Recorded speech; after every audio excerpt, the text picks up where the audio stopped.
অক্ষরবিলাস x file বাস্তব কিন্তু অমীমাংসিত। নথিদরাজে ধুলোমাখা কেস ফাইল খুলছে অক্ষরবিলাস, যেখানে প্রতিটি পাতায় লুকিয়ে আছে আতঙ্ক, আর প্রতিটি শব্দ অজানা সত্যের ছায়া। আপনি কি প্রস্তুত? শুনুন ঝুম বৃষ্টির রাত ভেদ করে আসা সেই গোপন আত্মচিৎকার, যে প্রশ্নের উত্তর কেউ জানে না। চলুন শুনে আসি।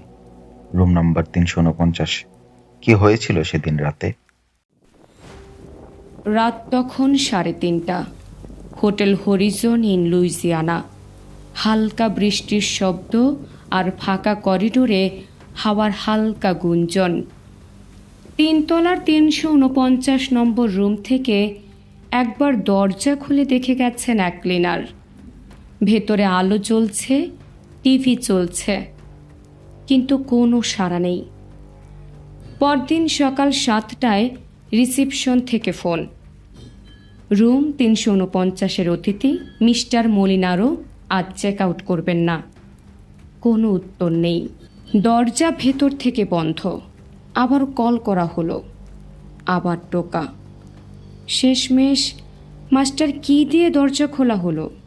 রেনহার্টো মেলিনারো মৃত, বিছানার পাশে পড়ে আছেন, শরীরে অসংখ্য আঘাতের চিহ্ন, কিন্তু ঘরে কারো প্রবেশের চিহ্ন নেই।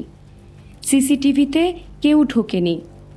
রুমে যে ফোন সেটা ছিল লাইন কাটা, কিন্তু টিভির শব্দ তখনও চলছিল।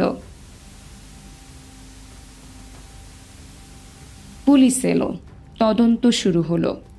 হোটেলের সকল গেস্ট স্টাফ প্রত্যেককে জিজ্ঞেস করা হলো, কেউ কিছু জানে না। পরে জানা গেল মলিনারো এখানে এসেছিলেন শুধুই এক রাতের জন্য। তার আগের রেকর্ডগুলো পরিষ্কার। তিনি ছিলেন এক প্রফেশনাল ট্রাভেলার, একাধিক দেশে কাজ করেছেন। তবে অদ্ভুত ব্যাপার হলো, তার ব্যাগে পাওয়া গেল না কোনো মোবাইল, কোনো ডায়েরি, এমনকি কোনো পরিচয়পত্রও না। সেই নামে কোনো সক্রিয় পাসপোর্টও নেই। ঘটনার 6 মাস পর হোটেল 349 বন্ধ করে দেওয়া হয়, কারণ পৃথিবীর কোনো গোয়েন্দা সংস্থা আজও বলে উঠতে পারেনি কে খুন করেছিল মলিনারোকে আর কেন।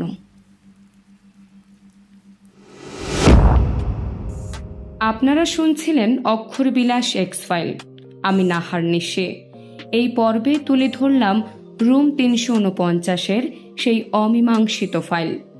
পরবর্তী পর্বে আবার হাজির হব এক নতুন সত্য কিন্তু অজানা রহস্য নিয়ে। শোনার জন্য ধন্যবাদ। সাবধানে থাকুন, রহস্য কখনো বলে আসে না।